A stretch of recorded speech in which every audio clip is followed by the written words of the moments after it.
एक political thinker ने कहा था कि बुरा नेता देश को उतना नुकसान नहीं पहुंचाता जितना आम जनता की खामोशी और एफती पहुंचाती है। क्या आपको पता है कि किसी देश को बर्बाद करने के लिए उसके ऊपर एटम बम गिराने की जरूरत नहीं होती, सिर्फ उसके सिस्टम का मोरल कंपास घुमा दो, देश अपने आप टूट जाएगा। हम रोज सुबह उठकर खबर देखते हैं, स्कैम्स, पेपर लीक, घोटाले, और आगे बढ़ जाते हैं। हम सोचते हैं हमारा क्या जा रहा है, पर सच यह है कि आपका सब कुछ जा रहा है।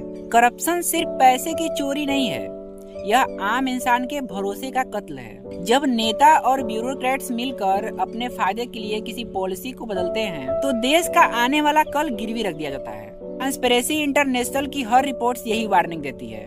देश में हो रहे करप्शन को आप एक एग्जाम्पल समझ सकते हैं। एक बहुत बड़ा आम का वृक्ष देखने में हरा भरा और फलों से लदा हुआ है और इतना मजबूत है कि लगता है कि कई सालों तक खड़ा रहेगा, लेकिन अचानक एक हल्की सी आंधी आती है और वह पेड़ गिर जाता है। क्यों? क्योंकि उसके तनों में लगे दीमक उसको अंदर से खोखला कर रहे थे और हमें दिखाई नहीं दे रहा था। और दोस्तों, आज हमारा देश बिल्कुल उस पेड़ जैसा दिख रहा है। एक तरफ हम 7% की जीडीपी ग्रोथ के साथ दुनिया की सबसे तेजी से बढ़ती इकोनॉमी है। यह पेड़ की वह हरियाली है जो दुनिया को दिखती है, लेकिन दूसरी तरफ इंस्टीट्यूशनल करप्शन वह दीमक है जो दिखती नहीं लेकिन सिस्टम को अंदर से खोखला करती है। ट्रांसपेरेंसी इंटरनेशनल के मुताबिक इंडिया करप्शन इंडेक्स में 91 पोजीशन पे है। जब नेता या ब्यूरोक्रेट से बड़े स्कैम्स करते हैं तो लगता है कि पैसा सरकार का गया, पर सच यह है कि वह पैसा एक आम इंसान के पॉकेट से जाता है। जब तक हम टैक्स भरकर खराब सड़कें और कॉम्प्रोमाइज्ड एजुकेशन को अपनी किस्मत मानते रहेंगे, तब तक यह दीमक मजबूत होते रहेंगे।